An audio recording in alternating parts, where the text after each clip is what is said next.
Well, it is a perennial question, really, for anybody who's involved in the arts. And that question is, how do you get people interested in opera and in classical music and going to see the operas? We don't have a large tradition of opera going for young folks in this country, so it's been really up to the different presenters of opera to kind of go out into the community and pave the way, as it were, for future generations of opera goers. And one person who has put a lot of thought into that is my guest who's sitting with me here in the studio. That is Christina Farrell. Welcome, Christina. Thank you, Brad. Glad to have you here. Glad to have you in Toledo. You're not from Toledo. Tell us where you're from. Sure. I live in Cedar Rapids, Iowa, which is my hometown. Just moved back there recently. Yeah. But this is my fourth year collaborating with Toledo Opera, and I'm always excited to be back here. So tell us what it is you do. Now, you work with preschool children, right, and introduce them to opera, but it's much more complicated than that. You're going to have to kind of lay it out for us. Sure. So I'm a teaching artist, and I specialize in arts integrated education, which means that when I go into the classroom, the children are learning some arts skills. So for opera, we learn a little music, we learn a little drama, but they're also learning things that relate to their curriculum and to their life and to their social emotional skills. So I'm always looking at balancing both of those and presenting the arts in a way that connects to all areas of their life. Now, what is your background and how did you get into this pursuit? Sure. So I was an opera singer. I still sing. I sang with the Washington National Opera for many years. Yeah. And while I was doing that, I fell into a teaching job, and I found I was really passionate about the kids and their excitement about music. And so I really started to explore the education part of my career more than the singing part of my career. So now I mostly sing opera for 3-year-olds, which I really enjoy.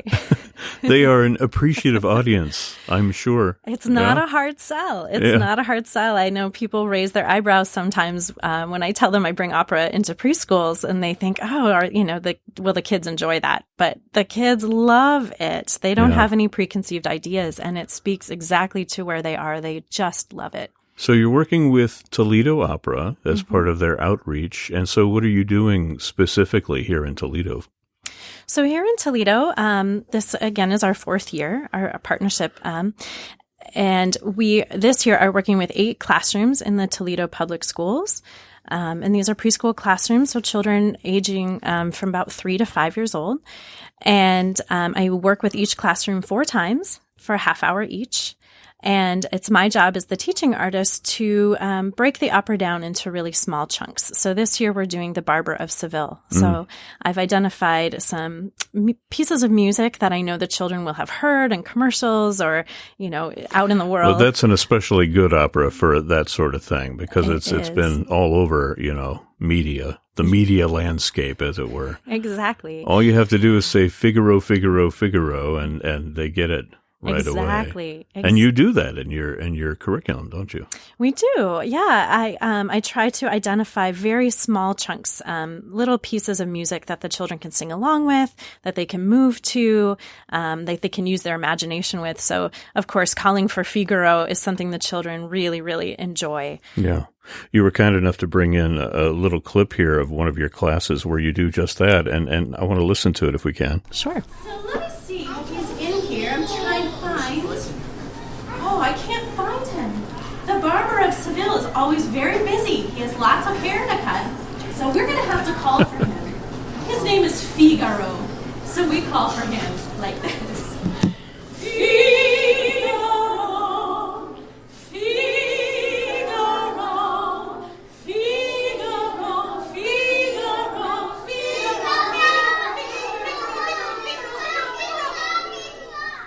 And just like opera, it falls apart into a cacophony of sound. Uh-huh. That's great. I love the enthusiasm that the kids bring to that. Yeah.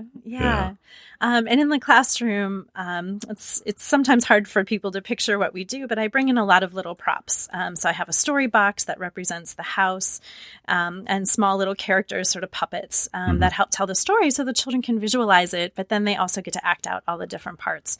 Now, are these children then exposed to the actual production or any elements of the production? Do they get to see any of the singers performing, or How does that work? Yeah. So a full-blown production is too much for preschool-age children. So what we do is on the fourth workshop, we bring in performers that perform with Toledo Opera. So they've identified some great young singers here in the community. And we come in and we just perform these select excerpts that the children have been hearing throughout the classroom workshop. Right. And we just perform a very abbreviated half-hour performance for the children. But it gives them that chance to hear opera singing, to see it staged, to see the costumes, to be an audience member. Yeah. So it's a very small but age-appropriate introduction to that opera experience right there in their classroom. Do you ever feel any resistance from these kids, or are they just kind of like a blank slate ready to soak up everything that you're giving them? I mean, what's the dynamic there? Yeah, I have been doing this program for a long time, and I've really never met a child that hasn't had a good time. Yeah.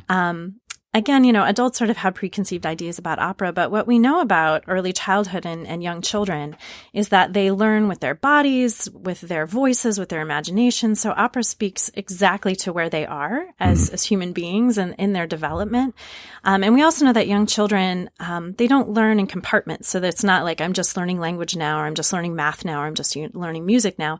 They learn everything all together. And so when you bring in an opera that has movement and music and storytelling and characters and all this vocabulary, and they really just become so immersed in it, and their imaginations take over, and they really enjoy it. And the second day that I walk in, they're eager to tell me, "Oh, I told my mom about this," or we did this last time. Did you bring back the characters? So you can tell they've been thinking about it, and it's really been on their mind. I'm thinking we should have a program like this for adults too, where we all can sing Figaro. Maybe the exact same program, but you just bring in some, adult beverages and what have you. Yeah, and we can tell the more adult version of the story. Yeah, exactly. And they can probably stomach sitting in the theater and watching the whole thing after that. Right. But that is a challenge, though. How do you transition? It's all well and good to expose young kids and to get them involved, but then they grow up, right? And what happens then? It may be that this, opera as a story experience may have been, a wonderful memory from childhood. How do we steward them in the direction of becoming, the audience for the future? Yeah, it's tricky. I don't know if I have the exact answer for that, but I do know that in early childhood, one of my goals is to help children learn to listen, to identify some basic musical things so they can talk about music. Is it fast? Is it slow? Is it high? Is it low? So they can be good listeners. And as part of this program, one of the things that we do is we send a lot of materials home to families. So each child gets a CD with some excerpts on it that they've heard in the classroom. And I've heard reports from parents in the past where they said, "Oh, I can't get the CD out of my car. We're listening to it all the time." And these are also adults that probably have not been to the opera, right. And this might be their first exposure to it too. And so they get to share this in a really accessible way with their children. So I have met some families in the past that have struck an interest in opera because of this experience. So I think just making it feel like an easy experience, right. Rather than something that's foreign and other is the best that we can do encourage new Try to get to them members. while they're young, I guess. It's always good. Exactly. I'm speaking with Christina Farrell, who has an organization now. It's called Opera Ignite, right? Yes. And tell us a little bit about what you do outside of just working with the preschool kids. Sure. So Opera Ignite I'm the founding director of Opera Ignite, and it's a nonprofit that specializes in arts integration education. So there are a lot of arts organizations that maybe don't have funding for an education director or just have an idea for a program, but specifically for early childhood, maybe don't know how to make it happen just for that age group. So I can bring my specialization in to help develop that program for them. And I've done that too for different age groups. So my work with Opera Ignite isn't always focused on opera. Sometimes I just do drama. Sometimes I just do music. And I really work with all ages up until college, actually, and adults. I've done some fun audience development work in the past with organizations trying to get adults to think about the art in a way that maybe connects to their personal experience. Yeah. So you have a website, operaignite.org, right? Now, you've been in Toledo for 4 years, or you've come back 4 different times working with Toledo Opera, getting the word out to young preschool kids. How many kids are you actually connecting with during your time here? Yeah, so typically there's about 17 to 20 children in a classroom. So this time we're working with 8 different classrooms. Yeah. And they're teachers. And so one of the things that we try to leave here too is some information with the teachers about strategies. How can you incorporate more music into your daily routines? How can you sort of enliven your dramatic play? How can you use little props and costumes in a way that sort of speaks to your curriculum and literacy building? So each year we reach a sizable, but still small in the grand scheme of things, group of children. But hopefully those teachers are carrying on some of those experiences and arts connections. Yeah. What is the? I know thinking of Art Linkletter and kids say the darndest things. What's the most memorable experience you've had working with little kids? Oh, there's so many. You can name more than one if you like. Sure. Well, I'll just say this year, at the Barber of Seville, one of the threads that I pulled out from the opera, there's so much sort of trickery and dressing up in costumes and hidden identities. And young children are really thinking about what's real and imaginary. So that really speaks to where they are as children. So I leave a lot of details open-ended, and I ask the children, who do you think Count Almaviva can pretend to be so he can go in to visit Rosina? And the children, of course, all say, Batman or Elsa from Frozen. And they talk often to the director. Exactly. Because they're speaking to their experience, and I never say to them, no, Batman's not in this story. Yeah. It's their story. And so I say, well, what do you think Dr. Bartolo would say if Batman showed up? And some of the children think really hard. We had a children this week who said, well, I think it should be the president because, of course, Dr. Bartolo would let the president in the house. So, well, it depends. It depends. Maybe.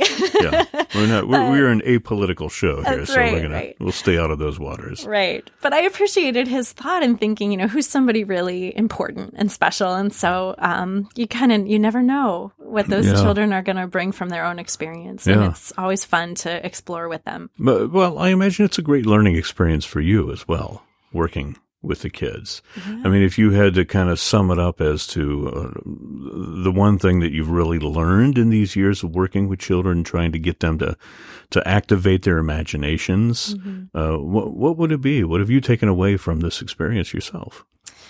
Well, the consistent feedback that I get year after year in every workshop I do, teachers always say to me, they'll pull me aside and they'll say, did you notice that one child? That child has never spoken before, and I heard him singing today. Or this child never joins the circle and participates, but today they came over and they danced with the group, and that was really special. Or this child, I can never get them to tell me about a story that we read, and I never think they're paying attention. But today when you came in, that child was asking you all kinds of questions about what would happen. And so for me, the takeaway is just the power of the arts that speak to children, no matter what their needs are, where they're coming from. It's going to reach each child uniquely. And it's a really powerful thing to see the arts help children overcome whatever little obstacles might be in their way to learning. Yeah. Yeah, and that is filling a void, really, in music education and arts education, and performing arts in particular, because it provides such a conduit for young people to express themselves that may not, be aligned with sports or some other kind of activity where they can excel. So it's nice to know that here in Toledo, here in our community, at least, we are filling that void to a certain extent with your work. Christina Farrell, I want to hear another excerpt from this audio that you brought in of your work in the classroom with kids. And can you set it up for us? It's you singing, right? You're singing. Opera is a story. Is that the song? Yeah. So we have a little kind of catchphrase, our little song that we always sing to begin and end our workshop. It's part of our routine. And I call this experience, an opera is a story, because I want people to understand that opera really is storytelling, just like all the books that children learn. It's just a different way of telling a story. So we always begin and end with our little song, which is an opera is a story, and all of the words are sung. Okay, let's hear a little bit of it. Sing our opera song to say goodbye. So, put your hands. An opera is a story, and all of the words are sung. An opera is a story, and all of the words are sung. But now our story is done. The end. Until Thursday. Thank you. Those were some very That's cute. We were listening to some of that earlier, and I love how one of the kids called Figaro the haircut guy, right? Yeah. The haircut guy. Yeah, the operas are rich in challenging vocabulary. And so sometimes the children just have to remember what they remember. So the barber is the haircut guy. You know, I mean, you should see if you can get somebody to do a production where it's completely designed by kids and rebranded by children. You have haircut guy, you know, and Dr. Bartolo with Batman Right. visiting him and all kinds of wonderful ideas. That would be really interesting. Yeah, I encourage pursue. the teachers in between my visits to set up their dramatic play area so the children can act out their own stories.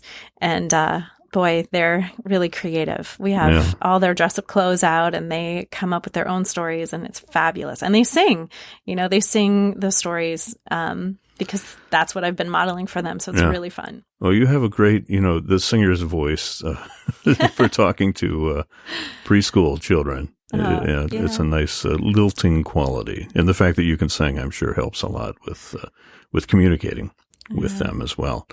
Now, you just arrived in Toledo. How long are you going to be here now? I'm here through February 1st. Okay. And doing these workshops with various schools. Now, if a school in this area wants to, book your program for their school, are you filled up already for this time around? I guess they have to wait until next season to do that sort of thing. Yeah, it always depends on the funding. Right. But if anyone is interested in the program, they can contact Toledo Opera and speak with Lovey Aldinger. Yeah, ToledoOpera.org is the website. They can find that. I should mention that Toledo Opera is a sponsor in part of programs here on WGTE. Christina Farrell, I want to thank you for coming in and sharing some of this, what you're doing. It's great to know that right here in our community, Toledo Opera and other community partners are doing something to really enrich the cultural happenings of our area and, as I mentioned before, paving the way really to the future with young audiences. And hopefully those young audiences will turn into mature audiences as well and stay with the mission, as it were. Yeah. So thanks for joining us. Thank you so much for speaking with me. I enjoyed it. Christina Farrell, again, her website, if you want to read more about her, is at operaignite.org.